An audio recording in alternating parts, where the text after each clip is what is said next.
qualquer benefício real para aqueles que neles confiam. Ainda no versículo 9, numa outra tradução, diz assim: são os princípios básicos mais essenciais para a nossa fé. E como foi lido aqui no versículo 11 de 1 Coríntios 3, se esse fundamento é Jesus em nossas vidas,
especial, ó Senhor, se manifestado em nosso meio.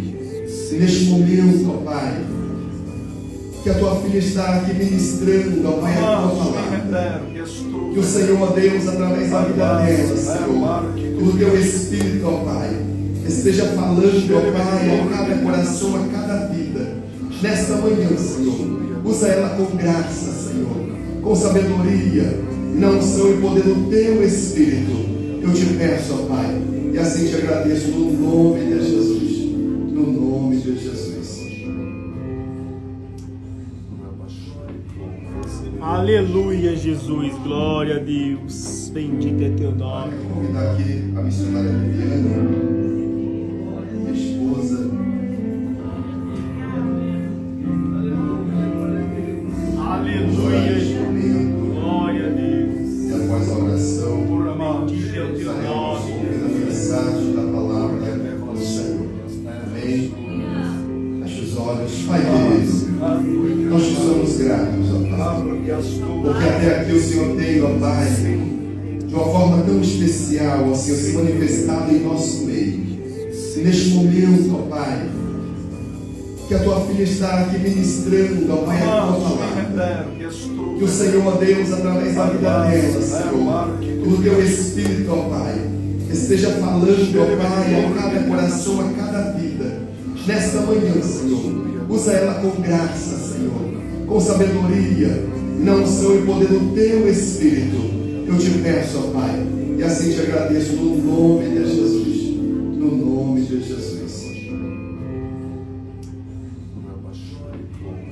Aleluia, Jesus. Glória a Deus. Bendito é teu nome, Jesus. Salve o nome, papai do Senhor Jesus. Amém. Bom dia a todos, irmãos. Ela está pedindo aos irmãos que abram suas Bíblias no livro de Hebreus, no capítulo 13, versículo 9. Enquanto os irmãos procuram o texto, cada um na sua Bíblia, ela está externando a minha gratidão, primeiramente, ao Deus da nossa salvação, porque eu creio que Jesus, através do nosso Pai, o Pai de Jesus, que o entregou ali na cruz do Calvário, Ele é o motivo de nós estarmos aqui. E se nós começarmos a meditar um pouco, o que seria de cada um de nós se não for a Jesus, irmãos? Sem palavras, né? Também quero estar agradecendo a vida do nosso pastor Haroldo, missionária Raquel, que estão de viagem ao Brasil, pela confiança, a minha vida do pastor Evaldo, a todos os pastores, obreiros da Seara do Senhor, em especial também a minha família, meus filhos, meu esposo. Eu agradeço em nome de Jesus. Hebreus capítulo 13, no versículo 9, eu vou ler a partir do 8, irmãos, que diz assim: Jesus Cristo é o mesmo ontem, hoje e eternamente. Versículo 9: não vos deixeis influenciar pelas várias doutrinas heréticas, porque o mais importante é fortalecer o coração pela graça, e não por alimentos cerimoniais, os quais não podem produzir qualquer benefício real para aqueles que neles confiam.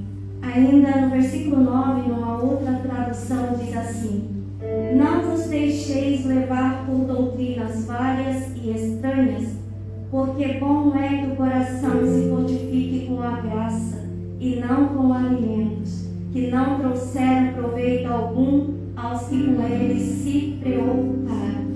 Glórias a Deus. Podemos assentar, amada igreja?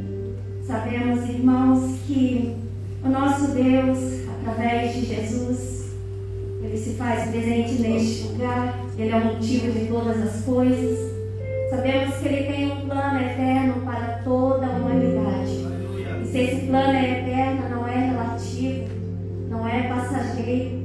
E sabemos pela palavra do Senhor que Ele revelou este plano aos profetas no Antigo Testamento, aos apóstolos no Novo Testamento, e todos eles registraram nas Sagradas Escrituras sob inspiração do Espírito Santo de Deus. Em 1 Coríntios, no capítulo 3, no versículo 11, diz: porque ninguém pode colocar outro fundamento além do que está posto, o qual é Jesus Cristo. Ninguém pode colocar outro fundamento.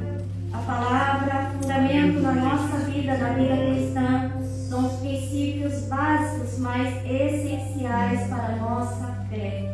E como foi lido aqui no versículo 11 de 1 Coríntios 3, se esse fundamento é Jesus em nossas vidas, esse fundamento é absoluto, irmãos. Aleluia. Ele não muda com o tempo, ele não se moderniza, ele não muda por causa da tua circunstância boa ou ruim.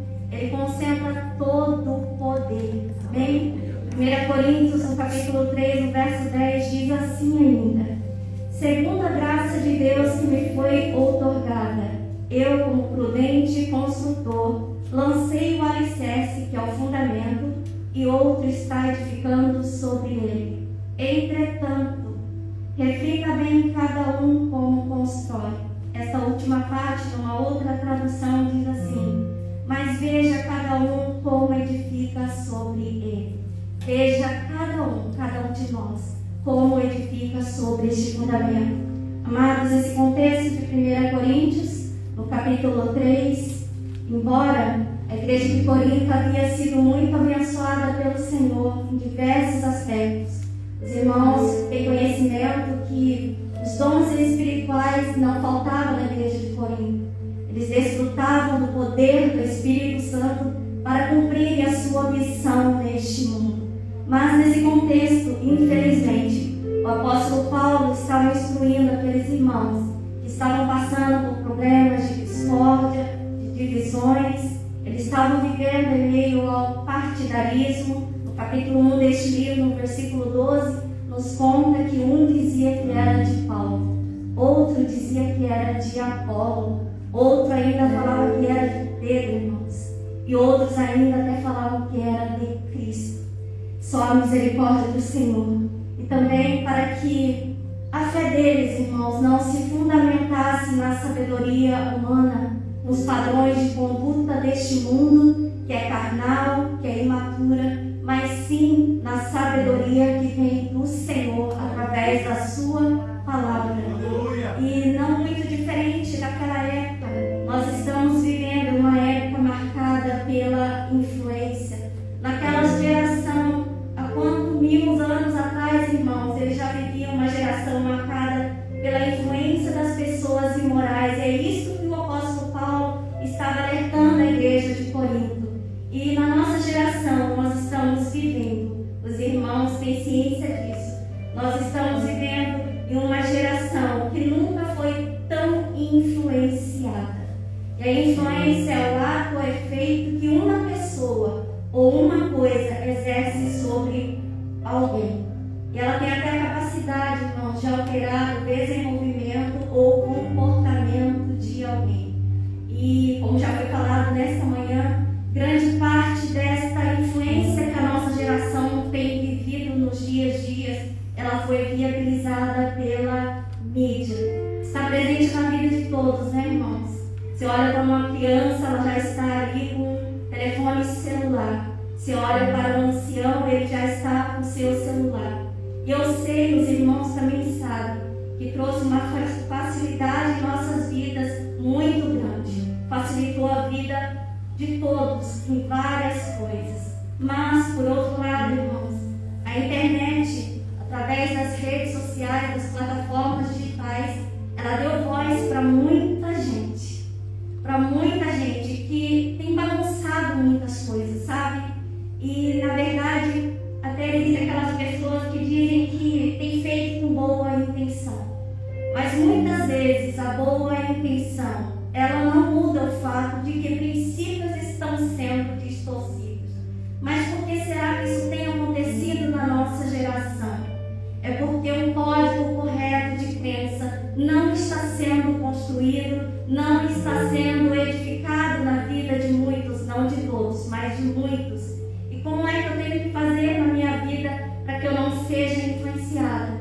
Nós temos que, pela fé no nosso coração, entender todos os princípios básicos para a nossa fé à luz da palavra do nosso Deus. Está aí na tua mão, né? Atos capítulo 20, no verso 29 ao 32, diz assim: Eu sei que depois da minha partida aparecerão no meio de vocês lobos vorazes que não pouparão o rebanho, e que até mesmo entre vocês se levantarão homens falando coisas pervertidas. Pervertida é distorção do conteúdo da mensagem, para arrastar os discípulos atrás de si. Portanto, vigiem, lembrando que durante 3 anos, noite e dia, não cessei de admoestar com lágrimas cada um de vocês. Agora, pois, eu os entrego aos cuidados de Deus e à palavra da sua graça, que tem poder para edificá-los e dar herança entre todos os que são santificados.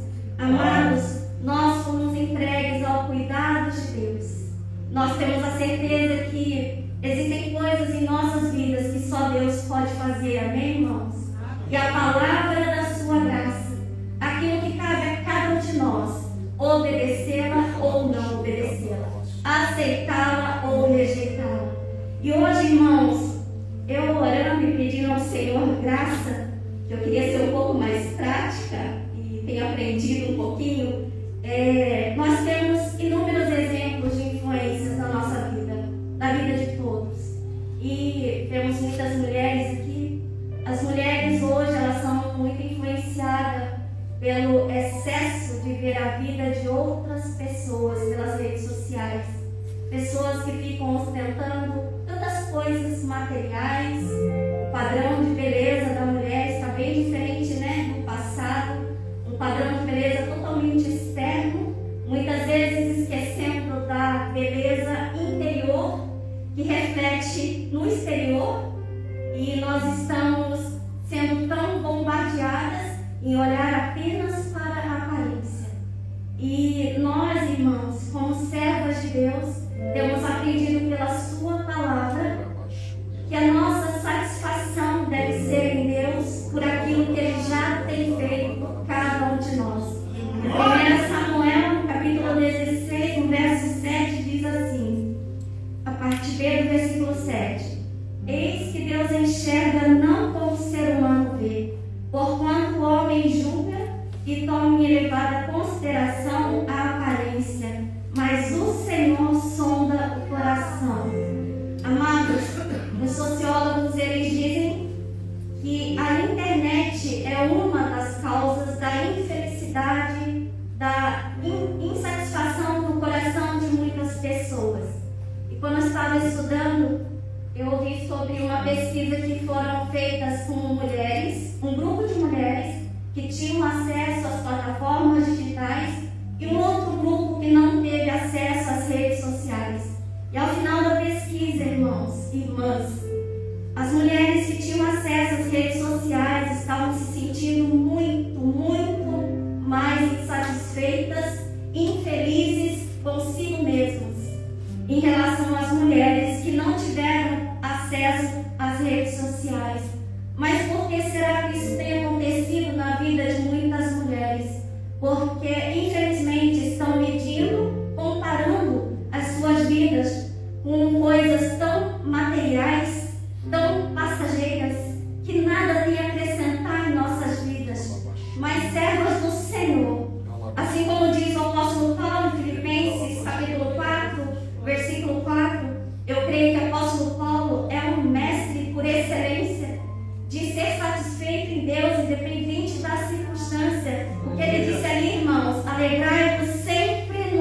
eu creio que alguns da minha geração, né, não de todos aqui, na época da minha conversão, eu me converti aqui no Japão. E era me dado muito CD na época, né, para ouvirmos os louvores que vinham do Brasil. E naquela época, eu meditando um pouco, não se ouvia músicas utilizando a palavra você, quando se referia a Deus, a Jesus. Amados, nós não tratamos uma autoridade aqui na terra falando você, por quê? Por ser falta de respeito, mas porque as pessoas estão cantando aqui, outras estão cantando ali, e nós vamos ouvindo aqui, vamos ouvindo ali, e muitos irmãos acabam se adaptando e no final já estão aceitando. Sem falar das músicas que são totalmente egocêntricas, antropocêntricas, onde o homem é o centro dos louvores da adoração. Só Deus para ter misericórdia da nossa geração, amados.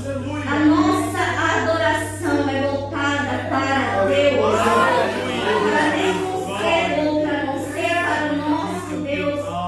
Que o Senhor nos dê graça, que o Senhor nos ajude nessa geração, amados. 1 Samuel, no capítulo 2, no verso 30, diz assim: ora, honrarei aqueles que me oferecem honra, mas aqueles que me desprezam igualmente serão tratados com desprezo. E um outro exemplo ainda, pessoas que em nome da fé se utilizam das plataformas digitais, ficam discutindo, combatendo um contra o outro, querendo expor a sua própria opinião. E para a infelicidade desses, os incrédulos, vendo os próprios cristãos se confrontando, amados. Se essas pessoas nos incomodam tanto com suas opiniões, o que nós, servos de Deus, temos que fazer? Orar e continuar proclamando o Evangelho da Palavra, a verdade da Palavra de Deus, porque ela por si é poderosa para a salvação. Glórias a Deus por isso. 2 Timóteo capítulo 2, verso 14, fala sobre isso. Traz essas coisas à memória, ordenando-lhes diante do Senhor que não tenham contendas de palavras, para que nada aproveitam, e são para a perversão dos ouvintes. 1 Timóteo capítulo 3, verso 7, um contexto que fala sobre obreiro, diz assim: também é necessário que tenha bom testemunho dos de fora, para que não seja envergonhado e nem caia na armadilha do diabo. Nós, como servos de Deus, temos que, irmão, verdadeiramente compreender que o propósito da palavra de Deus é fortalecer a nossa fé. Aleluia. Que nós possamos fundamentar a nossa fé nessa palavra. Aleluia. E algo mais e muito importante na prática, ela define a nossa conduta, ela define as nossas atitudes. É pela palavra do Senhor. E este foi o propósito do Evangelho ter sido pregado por tantas e tantas gerações e ter nos alcançado. Eu quero fazer aqui uma ilustração sobre o propósito. Um barco, amados, ele é construído com propósito, sim? Tamanho, trabalho que dá, investimento. Um barco, ele é construído com propósito. Mas se esse barco não estiver no mar, o seu propósito não será cumprido. O barco precisa estar no mar. Mas se as águas do mar, que nesse contexto aqui podem tipificar os padrões corrompidos deste mundo, se essas águas entrarem dentro do barco, também o seu propósito será comprometido, não será cumprido, podendo até naufragar. João capítulo 17, a partir do versículo 14, diz assim: eu lhes tenho transmitido a tua palavra e o mundo os odiou, porque eles não pertencem ao mundo, como eu não sou do mundo. Olha aqui, irmãos, não oro para que os tires do mundo, mas sim para que os protejas do príncipe deste mundo. Eles não são do mundo, como eu também não sou. Santifica-os pela tua verdade, a tua palavra é a verdade. Glórias a Deus. Amados, e no Evangelho que tem nos alcançado, a grande influência busca hoje, digamos, o evangelho, entre aspas, moderno, é de torná-lo cada vez mais antropocêntrico. Tem tirado Cristo do centro e colocado o homem e suas necessidades. Só a misericórdia do Senhor. Isso tem levado muitas pessoas ao erro pelos ventos de doutrina. Mas nós, como servos do Altíssimo, nós temos que entender que o propósito da palavra ela vem realmente para fundamentar a nossa fé. Amados, nunca houve tanta adaptação do Evangelho como foi advertido na sua palavra, que no tempo do fim haveriam muitas, não poucas, muitas pessoas procurando mestres que falem aquilo que elas querem ouvir. Em 2 Timóteo, no capítulo 4, versículo 3 e 4, diz assim: pois virá o tempo em que não suportarão a sã doutrina, pelo contrário, se rodearão de mestres segundo as suas próprias cobiças, como que sentindo coceira nos ouvidos. Eles se recusarão a dar ouvidos à verdade, entregando-se a fábulas. E não é desconhecido que essas advertências, elas existem desde os primeiros anos da proclamação do Evangelho. Esse problema existe desde os primeiros anos da proclamação do Evangelho de Cristo. Lá pelos séculos 4, 5, nos dias de Agostinho, e algo interessante que ele afirmou e eu guardei no meu coração. Se você crê somente no que você gosta do Evangelho e rejeita o que você não gosta, não é no Evangelho que você crê, mas em si mesmo. Que Deus tenha misericórdia de nós, amados.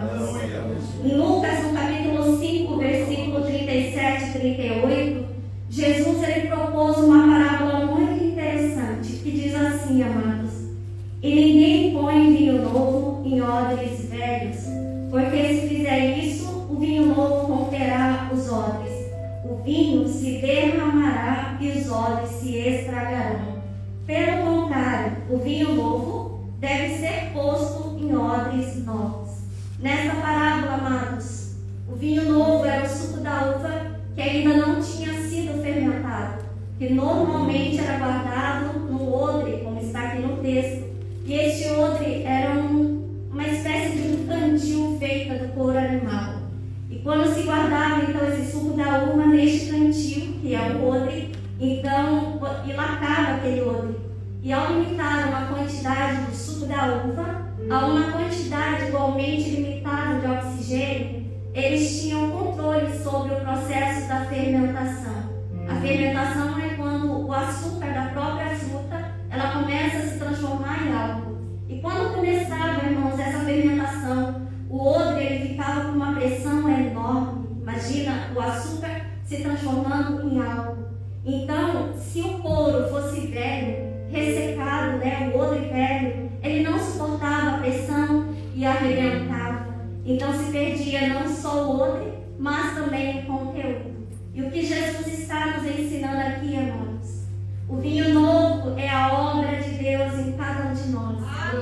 E adaptar essa proposta do próprio Deus, revelada por meio do Evangelho, a uma estrutura de vida velha, que é o odre velho, não terá o resultado que o Evangelho quer causar em nossas vidas. Irmãos, e essas são as distorções doutrinárias que querem nos influenciar nos dias de hoje.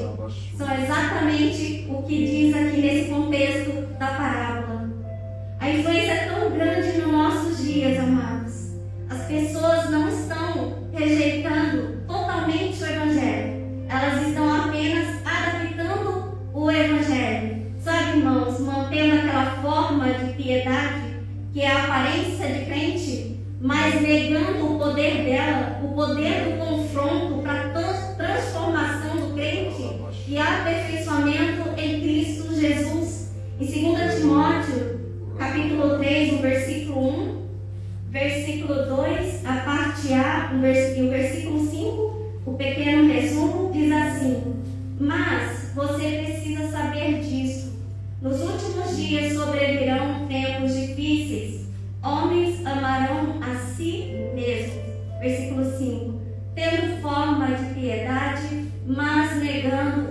depender dela. Fique longe também desses. Infelizmente, amados irmãos, muitos cristãos estão fragilizados nesse sentido, por tantas influências, irmãos. Hoje existem evangelho para todos os gostos, mas nós que somos servos do Senhor, devemos entender que a nossa vida tem que estar fundamentada na palavra. Em Jesus. Glórias a Deus por isso. Como eu li no início, Jesus é o mesmo ontem, hoje e eternamente. E se Jesus é o mesmo, o poder do Evangelho, ele não precisa se modernizar, é o mesmo. Romanos 1,16 diz: porquanto não me envergonho do Evangelho, porque é poder de Deus para a salvação de todo aquele que nele crê. Primeiro do judeu, assim como do grego. Jesus Cristo é o mesmo ontem, hoje e eternamente. Amados, o escritor da Epístola aos Hebreus que escreveu essa frase poderosíssima, ele estava querendo firmar na fé os irmãos da Judéia, para que eles não fossem influenciados, para que eles entendessem, irmãos, a importância de permanecerem firmes nos ensinamentos fundamentais do Evangelho de Jesus Cristo. Ele ressaltou uma coisa na vida de Jesus e serve para nós: é a imutabilidade de Jesus. Ele escreveu, irmãos, ao longo de todos os capítulos de Hebreus, fazendo um paralelo dos princípios da lei mosaica aplicados à fé cristã. Mas no final é como se ele concluísse dizendo: vocês devem guardar esta verdade que fundamenta a nossa fé. Jesus Cristo é o mesmo ontem, hoje e eternamente. Glória a Deus. Que nós, como igreja dele, conhecemos o Novo Testamento, é o Cristo que foi revelado no Antigo Testamento e estará presente na vida da igreja para todos sempre. Irmãos, é tão lindo falar sobre Jesus. Tanto a imutabilidade quanto a eternidade de Cristo apontam para a sua divindade. Isso mostra que Jesus não muda. Deus também não muda. O profeta Malaquias, escrevendo para o povo de Judá no tempo do pós-cativeiro, ele diz no versículo 3, no versículo 6, diz assim: em verdade eu, o Senhor, não mudo. Por esta razão, vós, ó filhos de Jacó, não sois completamente destruídos. João capítulo 8, versículo 58 diz: respondeu-lhe Jesus: em verdade vos asseguro, antes que Abraão existisse, eu sou. Isaías 43, 13 diz: antes da fundação do mundo, eu sou. Não há ninguém que possa escapar da minha mão. Agindo eu, quem impedirá? Essas afirmações, amados irmãos, apontam para o fato de que o Deus da antiguidade é o mesmo Deus desse tempo da pós-modernidade. Eu quero te dizer uma coisa: o mundo pode mudar, o cenário do mundo pode mudar, o contexto que nós vivemos pode mudar, a tua circunstância ela pode mudar e até as pessoas podem mudar, mas o Senhor é o mesmo.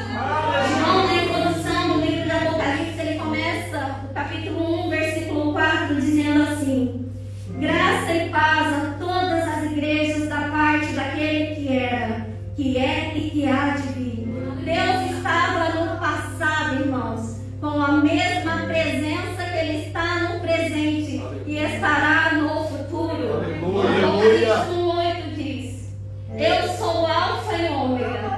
Apocalipse 1:17 diz: eu sou o primeiro e o último. Apocalipse 21:6 diz assim: e declarou-me ainda: tudo está cumprido. Eu sou o Alfa e o Ômega, o princípio e o fim. Aleluia! Alfa e Ômega são respectivamente a primeira e a última letra do alfabeto grego.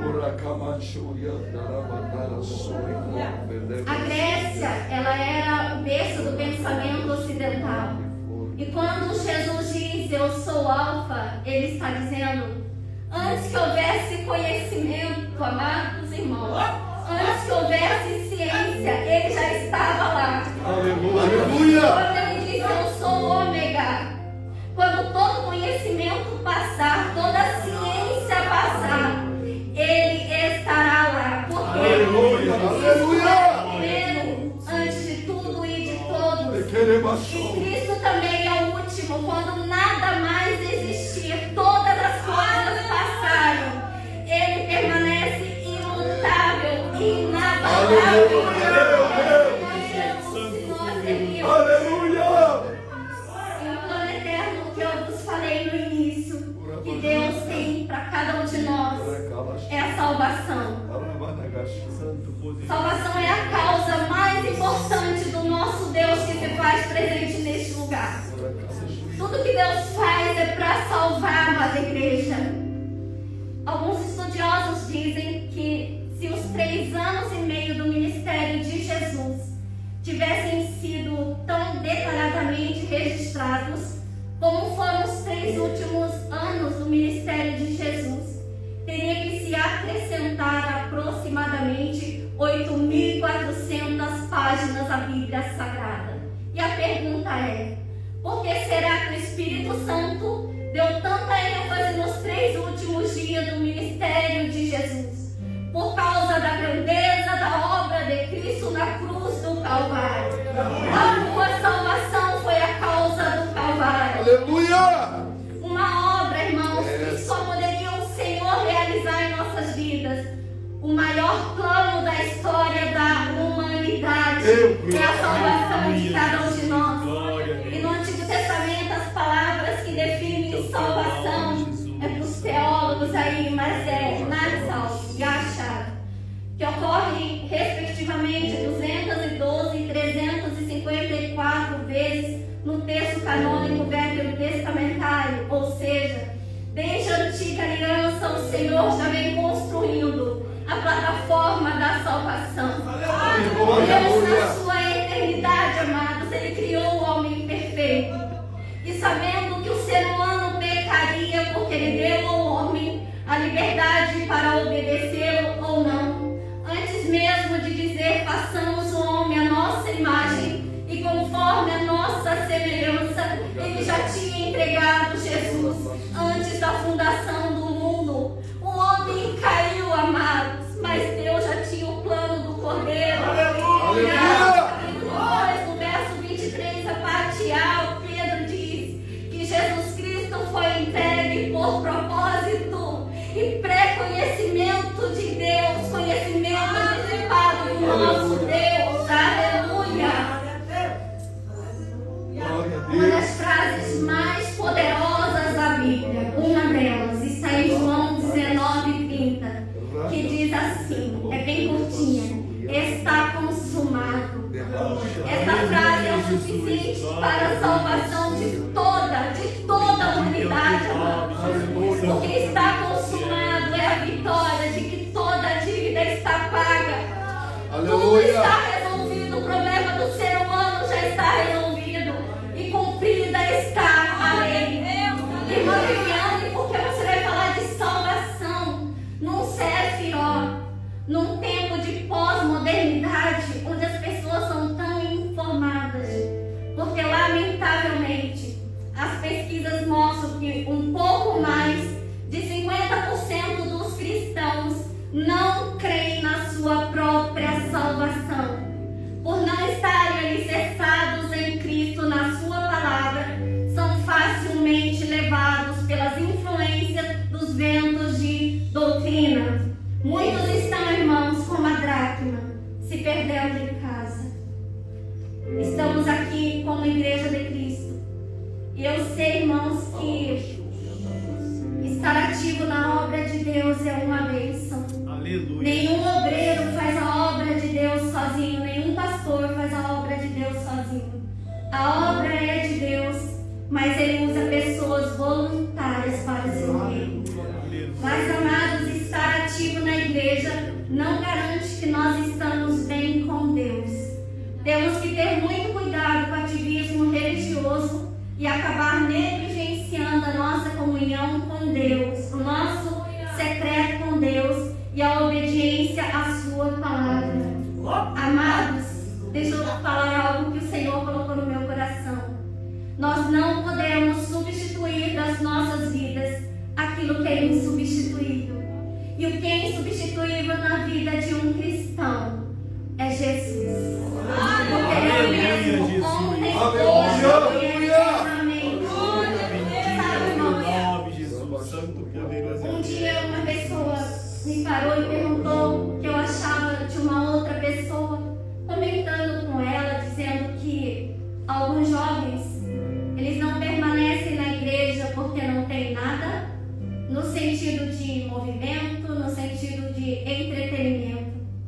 Eu, particularmente, eu não acho errado nós termos trabalhos com propósitos não mundanos voltados para os jovens. Mas dizer que alguns jovens não permanecem na igreja por falta desses é um grande equívoco quanto à fé. Porque se nós substituirmos da vida de um jovem, de qualquer outra pessoa, aquilo que é insubstituível, que é Jesus, a sua palavra, a escola bíblica que ensina a palavra de Deus, não do homem de Deus, o seu momento de oração, de quebrantamento, sabe, na presença do Pai. Se você tirar da vida dessa pessoa o jejum, a oração, tudo isso, e substituir pelos movimentos, pelos entretenimentos, e logo nós vamos perceber o declínio na vida espiritual. E quando vier as ondas de influência pelas doutrinas heréticas, eles vão ser levados.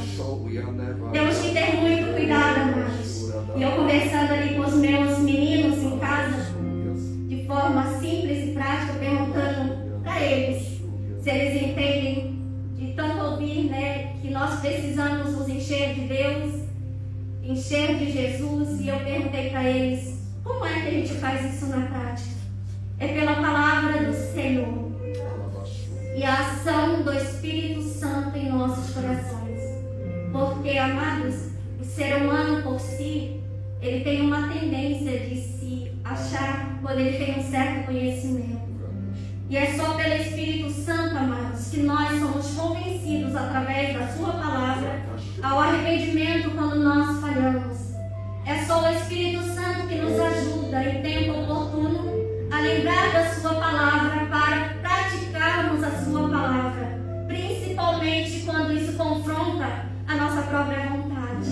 E o mais importante para mim é pelo Espírito Santo que nós reconhecemos quem é Jesus em nossas vidas. Aleluia! Pelo Espírito Santo nós estamos fadados ao fracasso.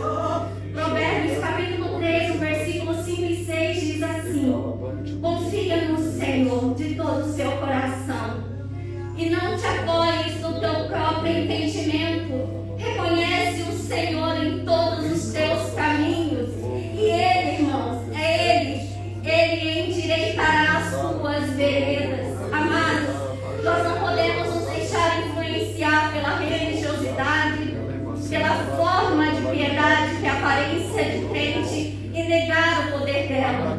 Porque o que a religião não pode fazer, Jesus fez no passado e Ele ainda faz nos dias de hoje. Aleluia!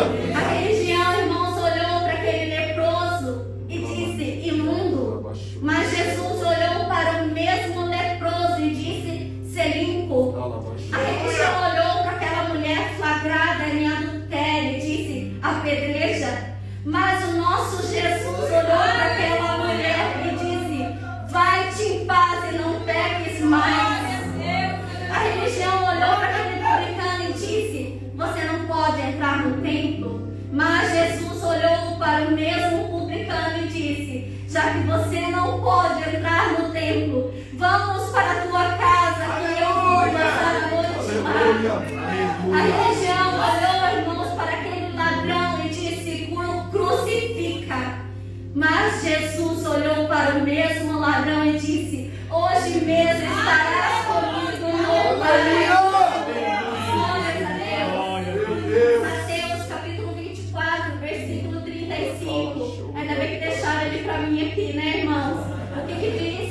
O céu e a terra passarão, mas as minhas palavras jamais passarão.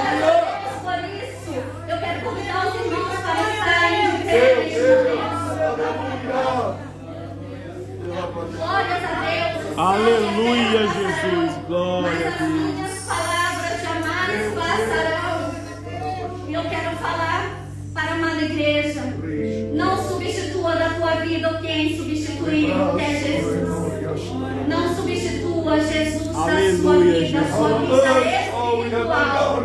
Porque um dia nós estávamos nossos pecados e delitos, mas através de Jesus nós estamos vivos para a glória de Deus. Aleluia. Não substitua Jesus da sua verdade. Não substitua Jesus da sua vida. Não substitua Jesus das suas mensagens. Não substitua Jesus da sua adoração. Aleluia, Não Jesus, substitua a glória a Deus. sabedoria que vem de Deus pela sabedoria humana. Não substitua a palavra de Deus pelas redes sociais. Não substitua a vontade do próprio Deus pela tua vontade. E agora uma coisa linda: não substitua Jesus do centro da sua família. Eu sei que nós temos muitas esposas, muitos esposos, muitos filhos, jovens, solteiros. Todos nós, irmãos, temos uma história de vida diferente uma da outra. Até entre casais temos uma história de vida diferente uma da outra. Existem perfis de família onde a esposa, ela quer tudo do jeitinho dela. Tem ou não tem, amadas? Tem. E quando o outro tipo de família, quando não é esposa, é o marido que quer tudo do jeito dele. E até existem famílias que os filhos vão crescendo, se tornando jovens, adultos, e querem viver de forma independente e querem tudo do jeito deles. E quando são confrontados pelos pais, até quando é muito absurdo, dizem: eu creio que os amados já viram isso, eu vou sair de casa. Mas eu quero dizer algo que o Senhor colocou no meu coração. A partir do momento que nós conhecemos a Cristo, estamos dentro da salvação de Cristo. Nós conhecemos a sua palavra. Ele se torna o centro das nossas vidas. Automaticamente ele se torna o centro da família. Agora não é mais do jeito da esposa, não é mais do jeito do marido, não é do jeito do filho, agora é do jeito de Jesus. Aleluia, Jesus, glória a Queremos ser Deus. famílias funcionais, Bendito é teu com nome, harmonia, Jesus. e consequentemente refletirá na igreja. Temos que ter Jesus no centro das nossas famílias. Aleluia. Porque, amados, porque se nós não estivermos fundamentados na sua palavra, fundamentados em Cristo, muitos vão ser influenciados pelos ventos de doutrina, outros vão ser influenciados pelo mundo, e ainda outros vão ser influenciados pelo seu velho homem que passa a dominar. E isto não é a vontade do Senhor para nossas vidas. Aleluia, Amados, Jesus. Deus, na sua soberania, Ele já sabia o que o homem viveria neste tempo da pós-modernidade. Ele deixou tudo escrito sobre nós aqui e para nós. Que venhamos, irmãos, não substituir aquilo que é o mais importante para as nossas vidas, que é Jesus, a palavra escrita. Só Ele gera vida. Se estamos ficando cansados, às vezes no físico, está faltando vitamina, um bom alimento, cuidar da saúde, que é necessário. Mas é assunto para outro dia. Mas quando nós estamos nos sentindo, sabe, meio abalados, como já foi dito aqui, por tão pouca coisa, parece até que não é salvo. Amado, se entristecer por tão pouco, dentro do que você recebeu da parte de Deus, que é a libertação da condenação eterna. E Jesus tem nos sustentado até os dias de hoje, porque Ele é real em nossas vidas. Aleluia. Eu quero convidar a todos a nós orarmos para que o Senhor nos guarde e nos livre das influências pelos ventos de doutrina, pelas heresias que estão aí no mundo, pelo mundo e pelo nosso velho homem, amados. Temos que atentar para isso. Que venhamos orar nesta manhã, pedindo graça ao nosso Deus, porque Ele é o Deus de toda graça. E todos nós que estamos aqui precisamos desta